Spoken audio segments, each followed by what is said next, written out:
سورۃ الہمزہ مکی صورت ہے، 9 آیات پر مشتمل ہے، ترتیب کے اعتبار سے 104 ہے۔ بسم اللہ الرحمن الرحیم، بے نام خدائے الرحمن الرحیم۔ ویل لکل ہمزۃ لمزہ، تباہی اور بربادی ہے ہر تانا زن اور چغل خور کے لیے، الذی جمع مالا وعددا، جس نے مال کو جمع کیا اور خوب اس کا حساب رکھا، یحسب ان مالہ اخلدا، اس کا خیال تھا کہ یہ مال اسے ہمیشہ باقی رکھے گا۔ کلا لینبذن فی الحطمات، ہرگز نہیں، اسے یقیناً حطمہ میں ڈال دیا جائے گا۔ وما ادراک ما الحطمات، اور تم کیا جانو کہ حطمہ کیا شے ہے؟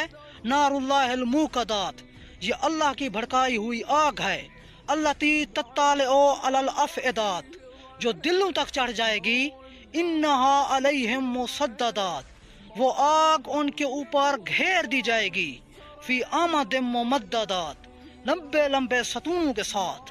وما علینا الا البلاغ المبین، صدق اللہ العلی العظیم۔